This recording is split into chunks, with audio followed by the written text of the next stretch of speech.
recognizing the achievements of our colleagues from across the campus.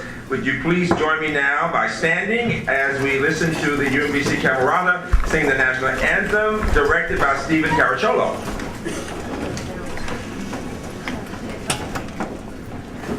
Oh, say, can you see by the dawn's early light what so proudly we hailed at the twilight's last gleaming, whose broad stripes and bright stars through the perilous fight o'er the ramparts we watched were so gallantly streaming, and the rockets red glare, the bombs bursting in air, gave proof through the night that our flag was still there. Oh, say does that star-spangled banner yet wave o'er the land of the free and the home of the brave?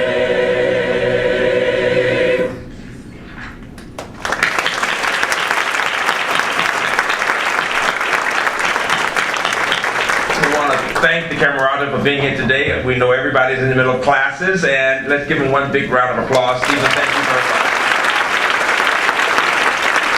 Thank you very much. Before moving further in our program, I am delighted. Don't they look really nice? They really do. Give them one more round of applause.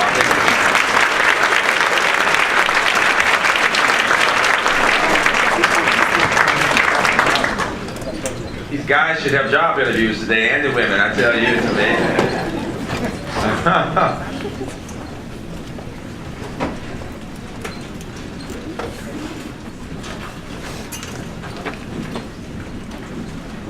Very good. Let me begin by welcoming and acknowledging the families and friends of our award recipients today. Would all the friends and family members of award recipients please stand? Let us applaud you.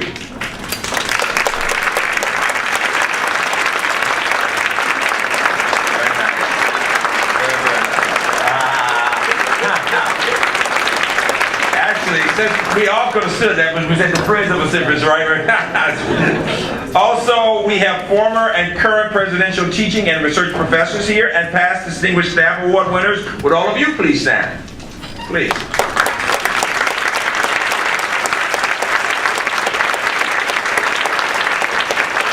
Excellent.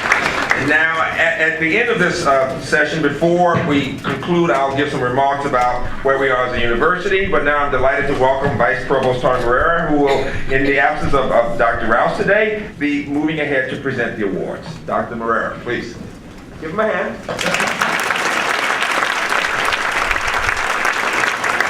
Thank you, Dr. Rabowski. I'm afraid I don't have the British accent of Provost Rouse, so a Portuguese accent will have to do it for today. Perfectly charming.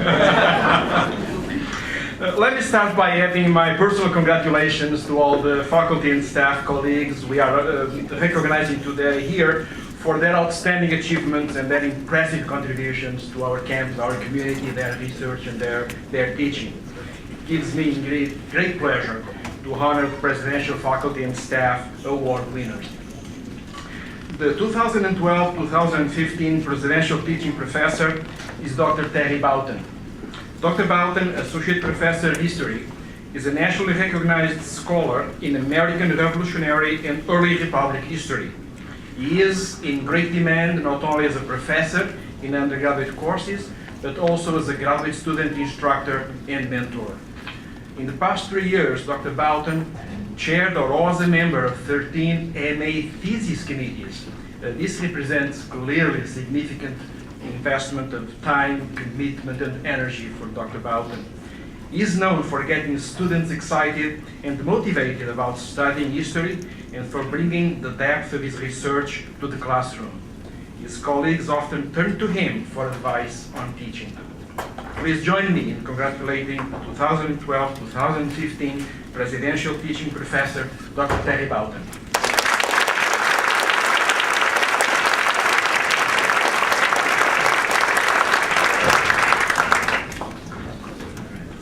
Thank you. This kind of award is sort of arbitrary at a university where it's filled with such great faculty as we have here.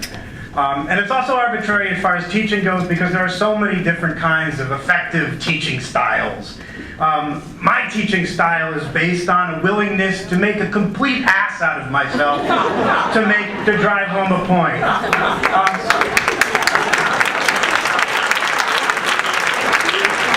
In that vein, I'd like to say that I'm especially grateful to win this award this year, in a year that UMBC was recognized as the nation's 4th best undergraduate teaching institution, tied with Yale University.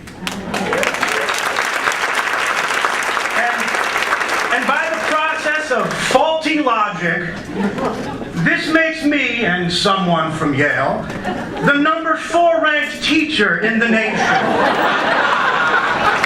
And it really shouldn't be a tie, because unlike our sister school in New Haven, we here at UMBC were into teaching undergraduates before teaching undergraduates was cool. Now sure, Yale started out caring for undergraduates when it was founded in 1701, but as is widely recognized, by 1703, it had turned over introductory courses to ye old graduate students, and star faculty like Cotton Mather were on perpetual leave.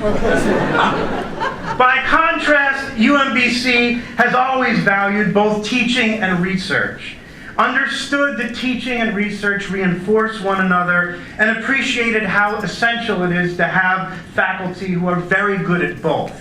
And it's that, more than any kind of national ranking, that makes me proud to teach at UMBC, and makes this award especially meaningful, since it comes from my very talented and dedicated peers. Thank you very much.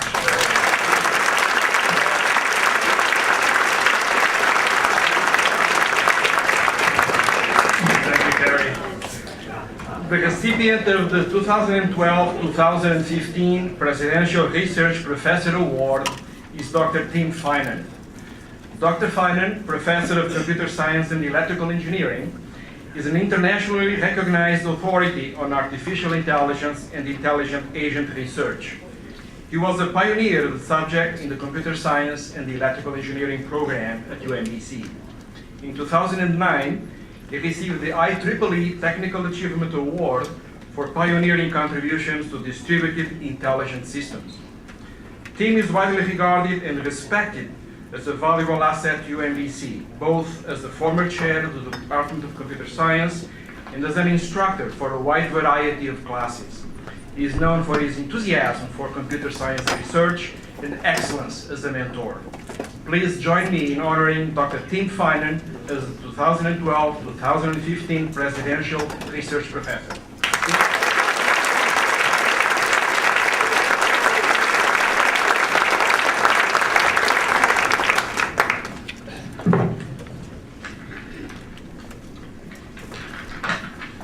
It's a hard act to follow.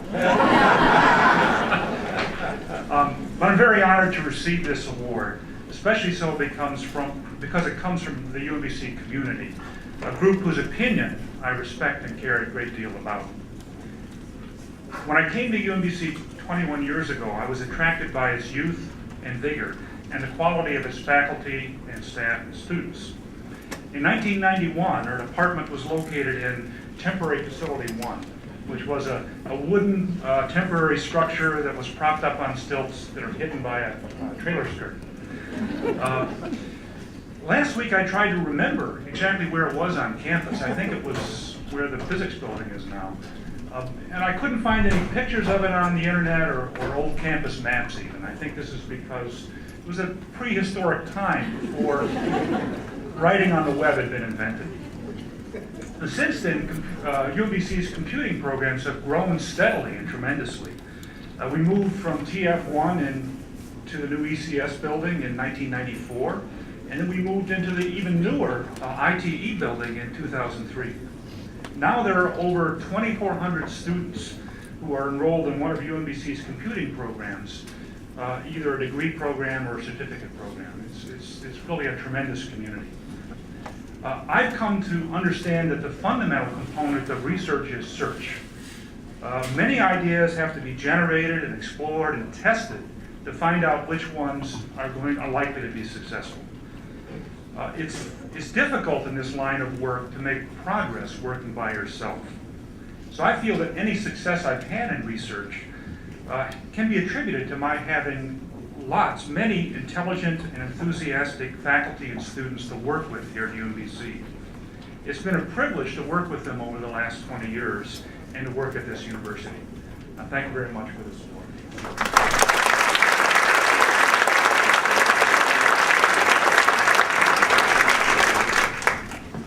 Thanks, Tim. I do remember the days of the F1. Mr. Paul Siata is the recipient of 2012-2013 Presidential Distinguished Staff Award for Professional Staff. Mr. Siata, Technical Coordinator and Facilities Manager for the Physics Department, is known for his professionalism and eagerness to rise to a challenge. During the construction of the physics building, he worked tirelessly with the architects, the engineers, and all the university representatives on the construction of that building. Just to give you an example, there was no astrophysics faculty at the time, and Mr. Siata was responsible for purchasing the $500,000 telescope that's installed in that building. He spent countless hours studying options, speaking to experts, and planning the installation of that telescope. And well, today I'm proud of having that equipment on campus. His ability to adapt, learn new technology, and solve problems across a variety of disciplines makes him an invaluable asset to the physics department and to our campus. Please join me in congratulating the recipient of 2012-2013 Presidential Distinguished Staff Award for Professional Staff, Mr. Paul Siata.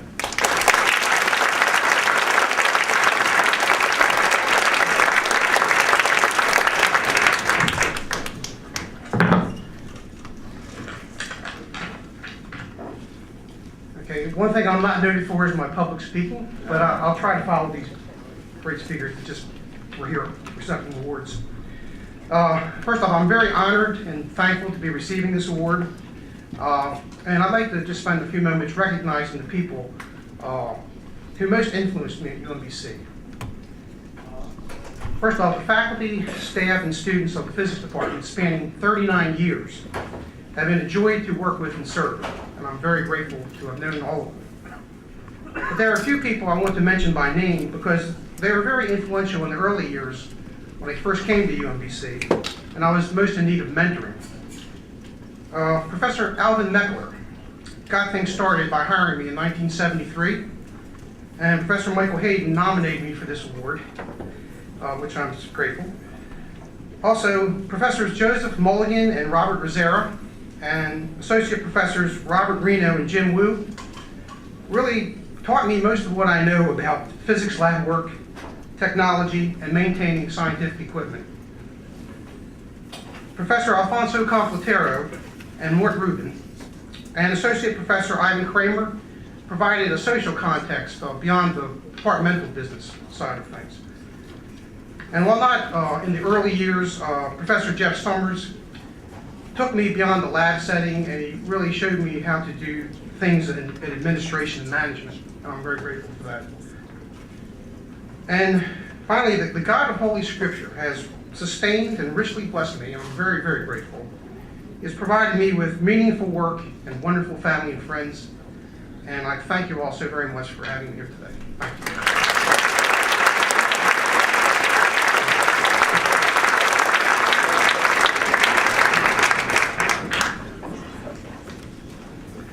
The recipient of 2012-2013 Presidential Distinguished Staff Award for Non-Exempt Staff is Ms. Cheryl Johnson.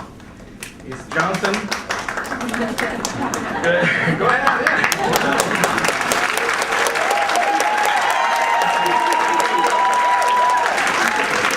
Ms. Johnson, grant specialist in the Office of Contract and Grant Accounting, has demonstrated outstanding operational and technical expertise, excellent customer service, and dedication. Her office relies on her as a resource for resolving issues, troubleshooting problems, and enforcing policies. While the office underwent a major reorganization in 2010, Ms. Johnson adapted quickly, took on new duties, and was willing to work late to meet many deadlines. In addition to the exceptional service she provides to external customers, Cheryl is known at UMBC for her positive attitude, encouraging disposition, professionalism, and high standards. She is considered the quiet leader in the Office of Contract and Grant Accounting. Please join me in congratulating the recipient of the 2012-2013 Presidential Distinguished Staff Award for Non-Exempt Staff, Ms. Cheryl Johnson.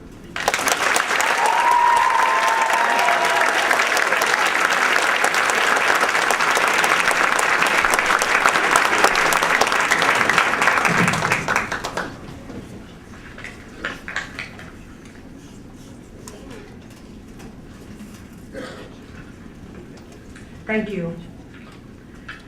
In 2000, I applied for a contractual position in financial services and was hired as a permanent full-time employee in grant accounting. Since then, I've enjoyed working at UMBC, and I've developed lifetime relationships with friends throughout the campus of UMBC. I am honored to be recognized for the Presidential Distinguished Staff Award. I would like to thank Dr. Rabowski and the award committee. I would especially like to thank Associate Vice President of Financial Services, Benjamin Lowenthal, for nominating me.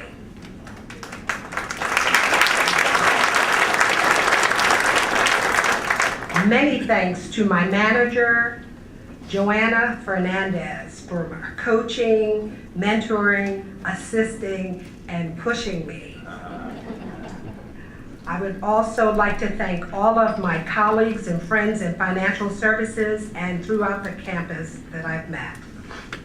This is a blessing, and I am excited about what the Lord has done, and I thank Him. He has also blessed me with a loving and supporting family. My husband of over 40 years, Minister Cornell Johnson, and my son Cornell Johnson Jr. My sisters have come to support me as well. To my mom, who is unable to attend because of illness, I say to her, you are a wonderful role model, and I am grateful. I thank UMBC for challenging me to be my best. And now when I face the challenge, I think, this is another opportunity to learn. So I say this to you, you are never too old to learn. Thank you so much.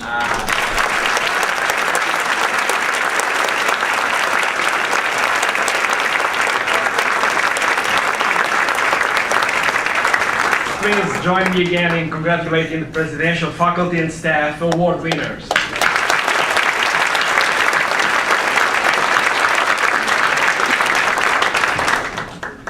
The recipient of the President's Commission for Women Achievement Award is Dr. Phyllis Robinson.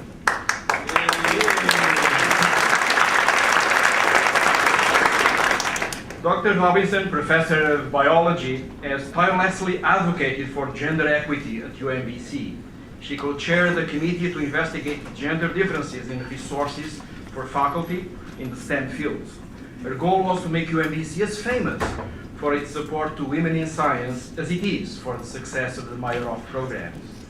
Dr. Robinson helped establish a formal family medical leave policy at UMBC and was instrumental in the creation of Women in Science and Engineering, known as WISE, a group dedicated to addressing the challenges faced by women in those fields.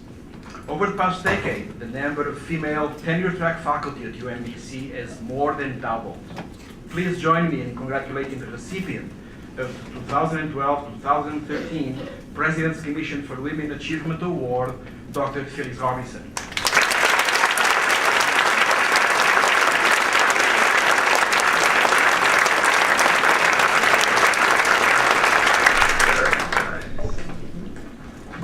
thank you. I would like to thank the President's Commission on Women for this award, and I'd like to thank Penny Reingans, Kathleen Hoffman, and Daphne Blumberg for nominating me for this award.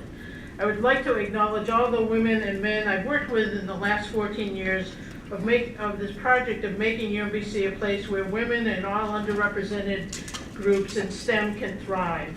I have a vision of a place where anyone who is in STEM can have a good time in the laboratory. I want to especially acknowledge our president and my friend Freeman Dabrowski's role in this project, as he served as the PI on the UMBC and NSF Advanced Grant that we had for 5 years that poured a lot of resources into this project. When we started this project in 1999, there were 20 women in the STEM faculty, which is 14% of the STEM faculty. Today there are 43 women representing 24% of the STEM faculty. In 1999, there were only 3 women full professors in STEM, and today I can say there are 10, although we need more. I would finally like to acknowledge my parents who raised me to believe that I could do anything I could imagine, but to be mindful of values of social justice. And finally, I would like to dedicate this award to my spouse and partner, Kathy Marmore, who has taught me the meaning of courage and determination over the last 2 years as she has successfully battled leukemia.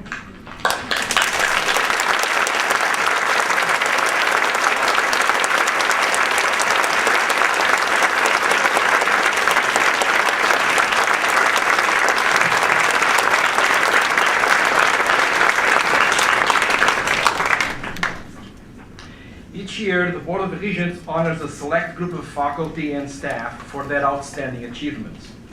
This year, Dr. Bimal Sinha is the recipient of the 2012-2013 USM Board of Regents Faculty Award for Excellence in Research, and Dr. Penny Reingans is the recipient of the 2012-2013 USM Board of Regents Faculty Award for Excellence in Mentoring.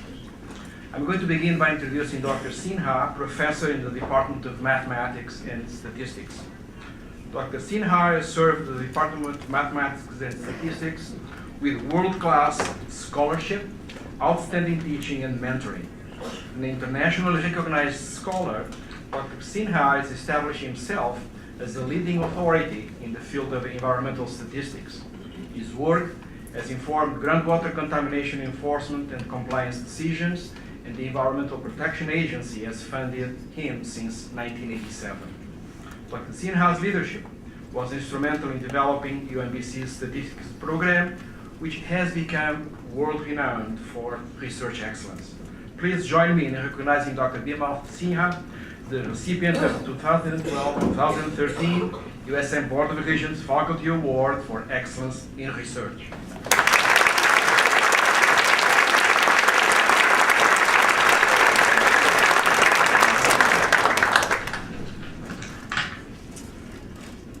President Dabrowski, Provost Rouse in absentia, Vice Provost Moriera, my interim Dean Lacos of the College of Natural and Mathematical Sciences, distinguished guests and friends. I am deeply touched and humbled to receive this unique 2012 Board of Regents honor for excellence in research. I still fondly remember the day back in 1985 when I left the University of Pittsburgh after almost 10 years and joined UMBC with a dream to build a fine statistics program in our campus. Long 27 years later, thanks to the UMBC administration for a firm commitment towards top quality education, my sincere efforts have been justly recognized. I'm pleased to mention that UMBC's statistics program is now the best in our state and one of the best in the country and in the world.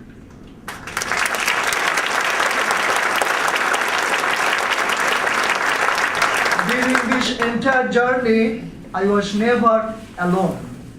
I was indeed blessed to interact with many talented and dedicated UMBC doctoral students, and numerous outstanding international and national scholars, including our very own, my dearest colleagues in the department, Thomas Matthew, a former presidential research professor, Dr. Anindo Roy, and our dynamic chair, Nagraj Nirchal.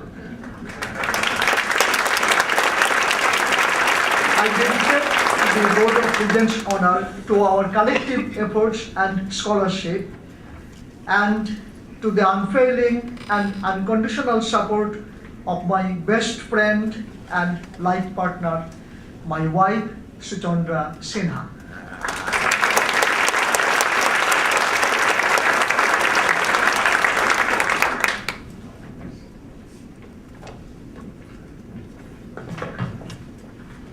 Dr. Penny Heinghans, the recipient of the 2012-2013 USM Board of Regents Faculty Award for Excellence in Mentoring, is Professor of Computer Science and Electrical Engineering.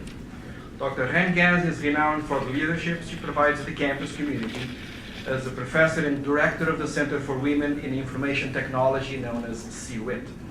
Dr. Heinghans has mentored over 200 students in her time at UMBC and is an advocate for developing mentoring opportunities for women in engineering and information technology. Dr. Heinghans' proteges have benefited from her advice, the active role she takes in problem solving, and her sense of humor. I've benefited from her sense of humor as well as we work together in CWIT. The impact of her leadership is felt in Maryland and across the nation as CWIT scholars become successful graduates and professionals. Please join me in recognizing Dr. Penny Heinghans as the recipient of the 2012-2013 USM Board of Regents Faculty Award for Excellence in Mentoring.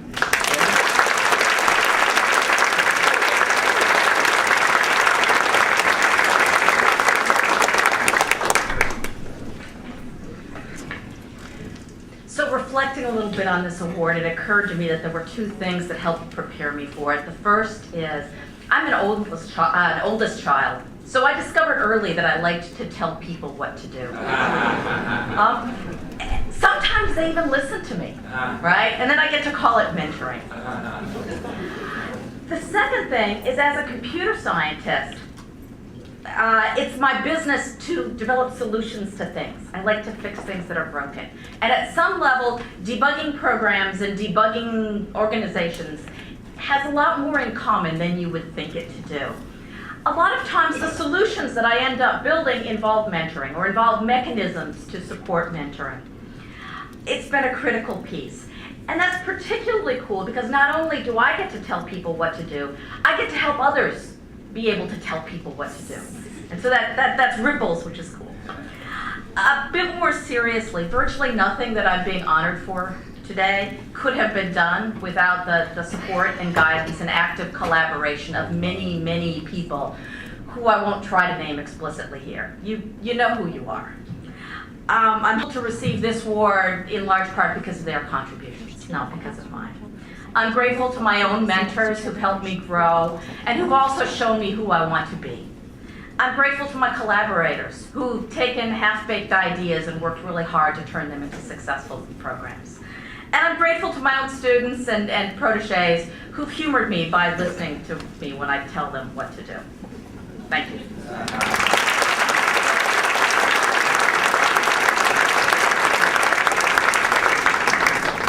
I also want to recognize the UMBC faculty whose extraordinary work was honored with the nomination by our campus for the USM Board of Regents Awards for 2012-2013. Dr. Timmy Topoleski, Professor of Mechanical Engineering. I don't know if you are in the room, Tim, but if you are, please stand. And Dr. Upal Ghosh, Associate Professor of Chemical, Biochemical, and Environmental Engineering. Upal, please stand.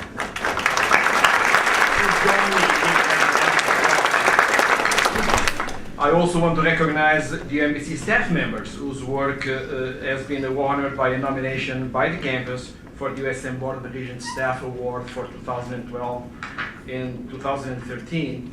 The Board of Regents will conduct their selection process for these awards later this year. Dr. Arlene Worgan, Director of International Education Services, for the exceptional contribution to the mission of UMBC. And Ms. Janet Magruder, Business Manager at the Center for Art, Design, and Visual Culture, for the exceptional contribution to the mission of UMBC.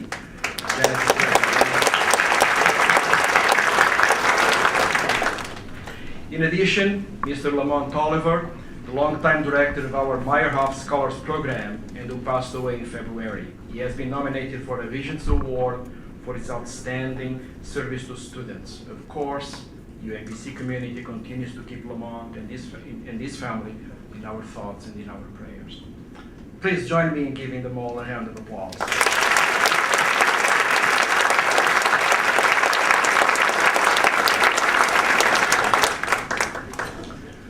Now I'm pleased to introduce the recipient of the 2011-2012 USM Board of Regents Staff Award for the exceptional contribution to the mission of UMBC, Mr. James Lord. Mr. Lord, Design Director for Creative Services in the Office of Institutional Advancement, is a graduate of UMBC.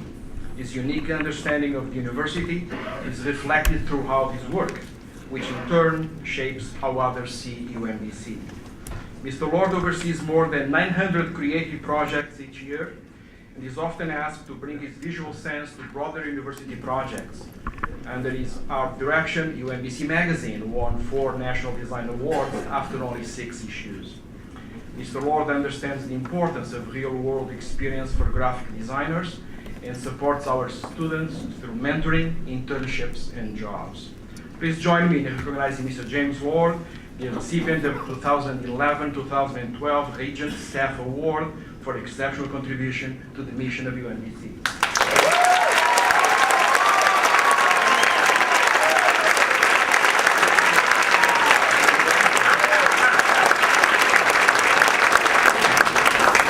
I'd like to thank the Board of Regents for this award. I'd also like to thank President Hrabowski, Provost Rouse, and former Provost Hirschman and Johnson for their leadership over the years. I'm also grateful to Jenny O'Grady, Greg Simmons, Lisa Auction, Miriam Philbin, Dale Bittinger, and Beth Wells for their support and kind words for me during the nomination process. I'd like to thank all my colleagues in institutional advancement, past and present, especially Vicki Glorioso, Michelle Jordan, Dina Karkar, Aaron Auslander, and Melissa Vanderkay. I've learned a great deal from each and every one of you, and am extremely proud of the work we've accomplished together. I'd like to thank my lovely wife, Kate, for all her love and support, and I'm grateful to my grandmother, Catherine Zegowitz, for always encouraging my creativity. And last but not least, I'd like to thank my parents, Sharon and Jim, for being the best parents anyone could have. They raised the person you see before you, but on a lot of levels, I grew up at UMBC. I transferred here as a student in 1997, and have worked here since my final semester. There's another part here, and I just blanked on it. Here it is. UMBC is my home, and I hope to contribute to the mission of this university for many years to come. Thank you again for this opportunity.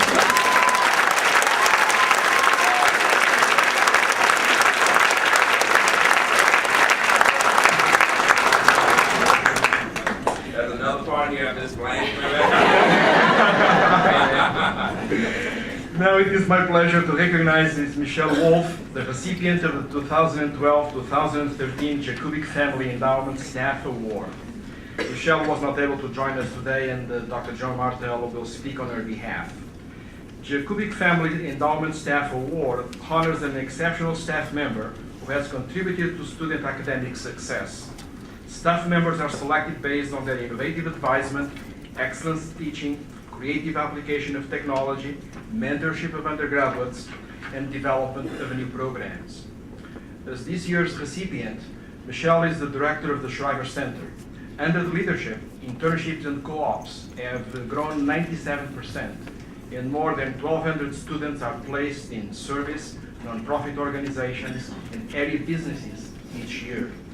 Another of other campus programs have thrived under Michelle's direction, including the Choice Program, the Peace Worker Program, the Shriver Living Learning Community, and the K-16 partnerships. Ms. Wolf champions applied learning, and through her contributions and direction, students are ensured enriching and deep learning experiences outside of their classroom studies. Please welcome Dr. John Martello to the podium, who will deliver remarks for Michelle as the recipient of the 2012-2013 Jakubic Family Endowment Staff Award.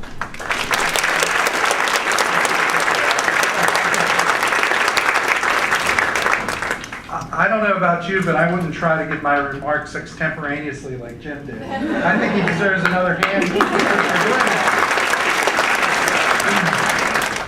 As Tony mentioned, Michelle is very sad that she couldn't be here today, and she did prepare some remarks, which I'm delighted to read on her behalf. I'm honored and humbled to receive the Jakubic Family Endowment Staff Award. I have very fond memories of Stan Jakubic as UMBC's registrar, and of Stephanie Jakubic, his daughter, as a high-energy professional working as part of the Shriver Center's Police Corps program. Having had a personal connection to the Jakubics gives deeper meaning to this award for me. The purpose of this award, to recognize staff contributions to student success, also brings special meaning to me. Not many other careers are more fulfilling than those that work to improve the lives of our next generation of leaders.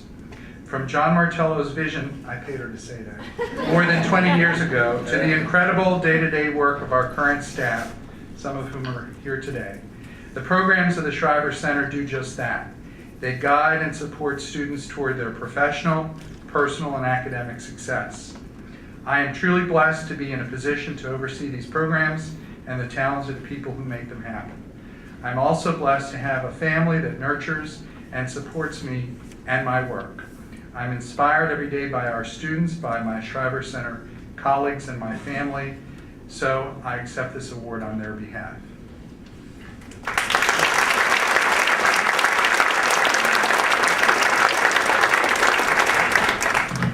Please join me again in giving a round of applause to all the award winners.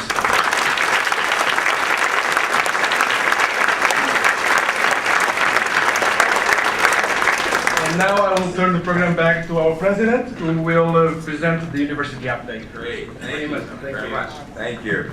You know, it's amazing to listen to everyone talk. Everybody has to talk about family, because what are we without our families? And I was especially touched by you, Phyllis. You have been going through something, your daddy, and let's give him another hand. I'm so glad she's doing well. So glad. Yeah. Very nice. Deeply moving. Deeply moving. It's the human experience that we all go through, and when families go through these things, we are together. We pray together, we struggle together, we laugh together, we do this together, and it's community that makes us who we are, that makes us so special. It is exciting that we are #1 up and coming 3 years in a row, and the whole point of that is academic innovation. And it has to do with some things we're doing that are fairly new, other things that are not. I mean, John Jeffries is the first to say, we've been doing some active learning all along. It's wonderful, and it's a very good point to make in the humanities and social sciences. We folks in the sciences and technology are getting it now to do some of the things that have been going along all as we've gone ahead. You know, I think about English teachers, and if you think back to your freshman composition, and usually you'd have all these marks on it, and you see where in the first paper somehow things did not go well, and you get suggestions, and then you rewrite the paper, and then you give it back, and you go back, and it's the iterations. It is that active learning, quite frankly, from some of those areas like the humanities that has, I think, informed what we're doing in other areas to see how best to help people grasp ideas and master skills. And for that work that we've been doing, in some cases for years, in other cases in more recent times, this #1 up and coming continues to get us a lot of visibility. Similarly, it is huge when you're tied with a place that charges students $55,000 a year. It's huge, all right? Our students are getting as high a quality education as anybody in the country, having to do with two things. First-rate faculty and staff who care deeply, who are experts in what they do, students who are determined to be the best, and you put the two together, it's a winning combination. And the message for me, and I say this in many places, is quite frankly that you don't have to be rich to be brilliant. In our country, without people saying it, the most expensive schools, the places that have all the advantages, tend to be those institutions that have in them people who have millions and millions of dollars. And yet it seems to me at the heart of the American dream is the notion that a person from this country, regardless of economic background, has the ability and the opportunity to become the best. And that's what's happening to our students, and it makes all the difference in the world. Would you give the UMBC story a round of applause?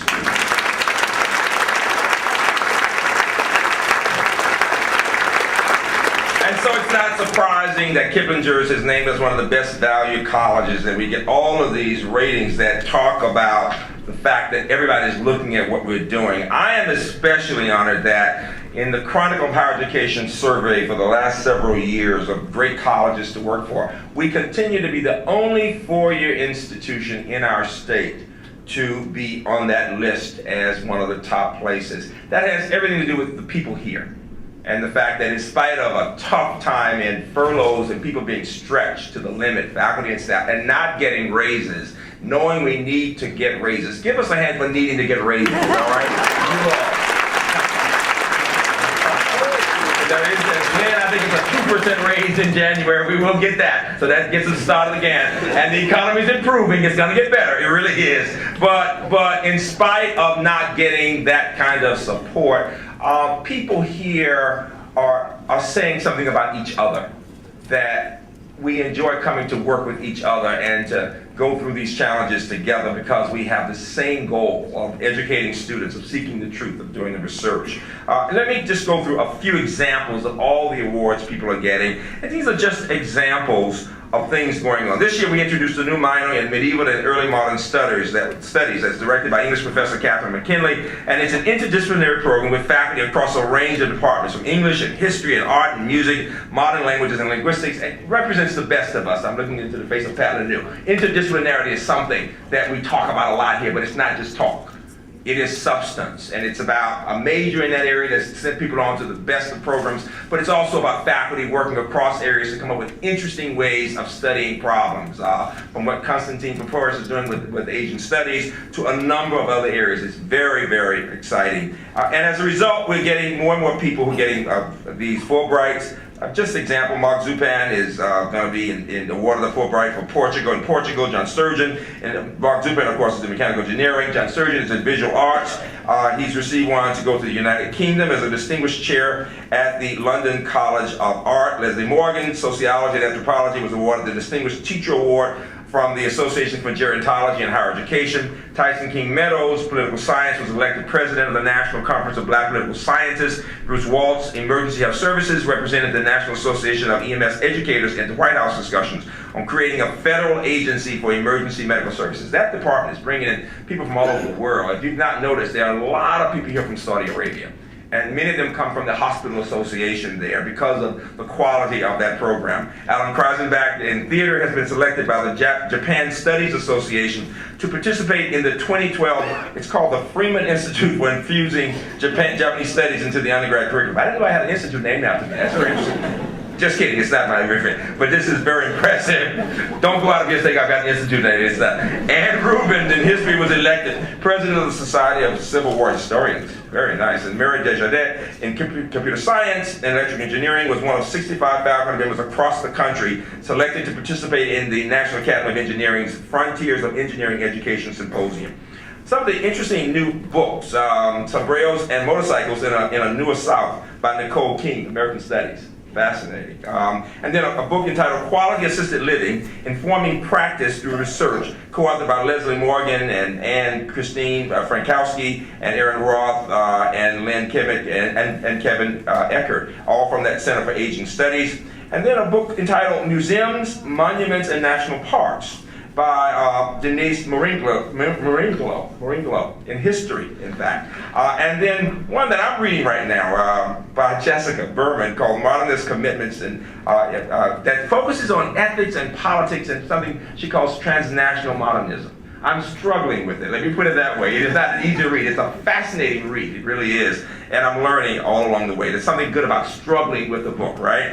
And then the Department of Theater's spring production, 2012 production of Girl Parts, was asked to present at the center stage, which was very nice. And you know that we were at the Kennedy Center last year with Las Meninas.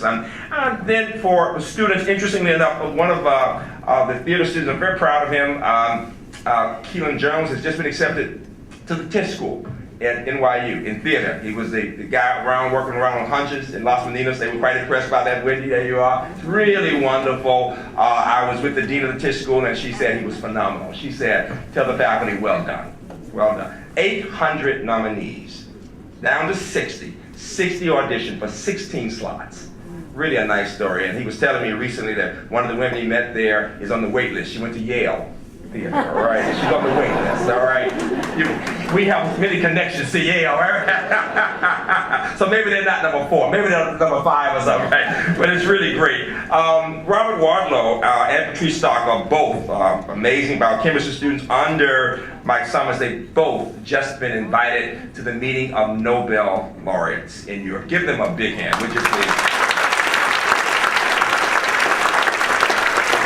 Amazing story. Every year we've gotten one, at least one. We had 2 undergrads. This is for the best of graduate students in the country, and they decided to be creative several years ago and to think about perhaps having a few undergrads. And Peter Agre, who is the Nobel laureate at Hopkins, enjoys nominating our kids, and both this year were accepted. They both will be going there this summer, and then they'll be at Harvard in PhD programs in the fall. And then we've had a number of Fulbright Award winners, including Vivian Ike in modern languages and linguistics, a very, very nice one, to Brazil, and Ryan Max in biochemistry will be going to Laos to teach English, and then there's Aksha Joseph in interdisciplinary studies, who's received an assistantship to teach English in Malaysia, and then there are about 5 others who are waiting right now, and then Dr. Castellanos in chemical engineering just had a grad student, Mike Germany, who's going to be going to India. So we're getting all these Fulbrights. The chess team came in position number 2 on the final 4. Very proud of them, and did quite well in the Pan American Chess Championship.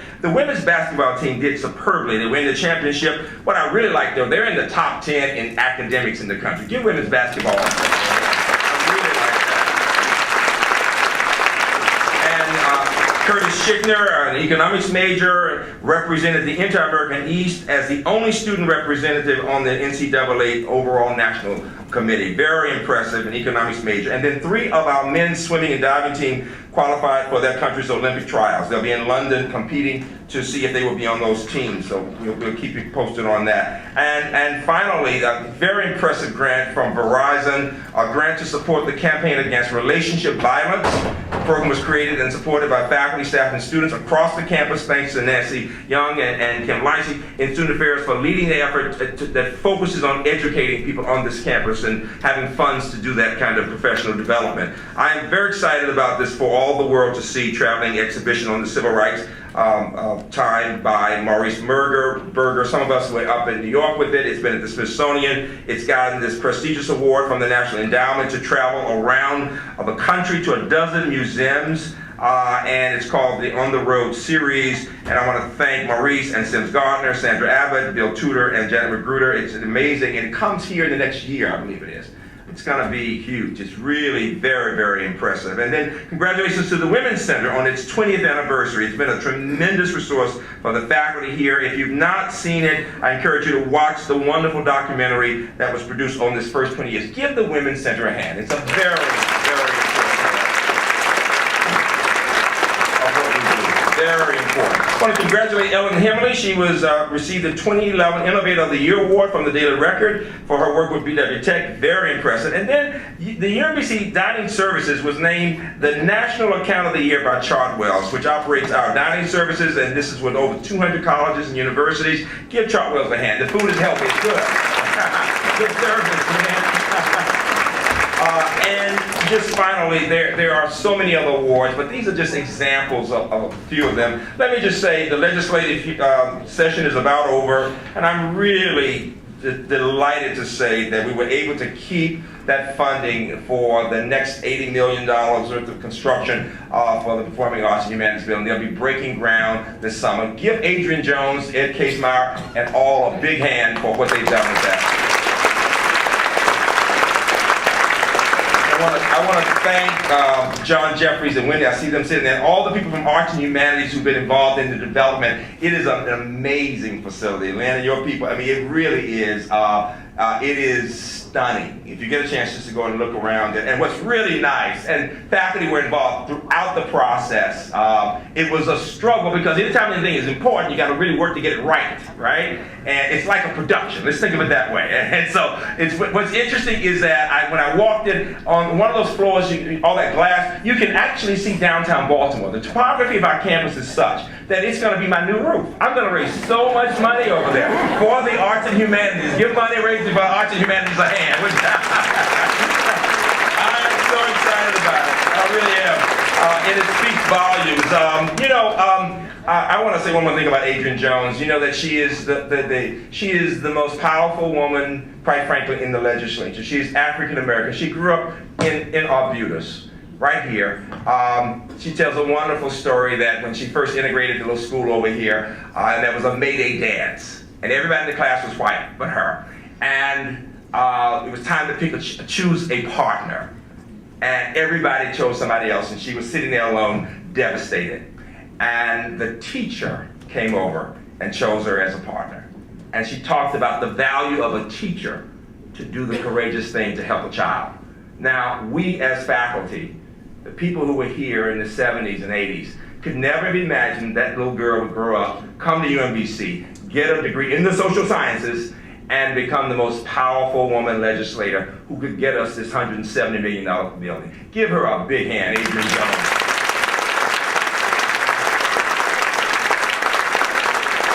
And so from Adrienne to Senator Case-Meyer, who is so supportive of UMBC, when you see Senator Case-Meyer, please let him know, and all of our elected officials, let them know how much we appreciate. You know, we've been working at Final Point, we've been working to get an entrance that would be safe coming off 95, because there are accidents every month. If you don't know it, there are accidents every month because people come, they're not UMBC people necessarily, they're people trying to get across 95 to 695, right? They cut through our campus, and they don't realize sometimes it is a campus with pedestrians all over the place, and they just zip right through. And so literally every month almost there are accidents. So Lynn and all of us have been working, I've been trying to say before the most tragic of accidents occurred, let's make sure we do something about it. We're not having any success. Again, it was the people I just talked about.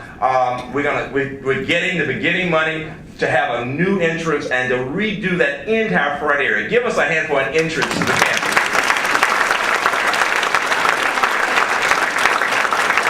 And so, let me just say that it is a special time. We've gone through a difficult period in many ways. I am still, I'll be honest, grieving about Lamont. It's just hard to believe a 48-year-old could be dead from a heart attack with his boys, two of whom are here.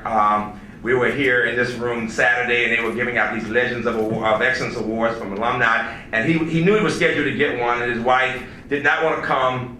She just didn't want to go in front of people again, and somehow she and her sons did come, the 4 sons, 2 of whom are right here at UMBC as students. And they got up here, and she was here, Lisa was here, and her 4 boys were behind her, and she was trying to get through it and be as uplifting as possible. And she said, well, you know, Lamont kept saying that he just didn't understand why he was getting this Legend of Excellence Award, because he knows he wasn't a legend, he was saying. But he said, but to his sons, anytime he would ask them in their house, who am I? They would say, you are a legend in your own home. Wait a minute. I thought it was the greatest line, and everybody in the place laughed, and it would have been exactly what Lamont wanted. And I would say this to us, folks, we are legends in our own home. So feel good. Give yourselves a hand. One round of applause. This is a great way to celebrate at the end, and so I'm now going to ask the camaraderie to come back and ask all of you to stand, and please remain here, stand, and we're going to sing the alma mater. The words are in the booklet, and after that, we were cooking all night, so make sure you eat these very expensive sandwiches. It's a beautiful day, folks. Enjoy outside. Remember, you're on this side of the grass.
around here. Friendships we treasure that will last through the years. Proudly we hail to thee, our UMBC.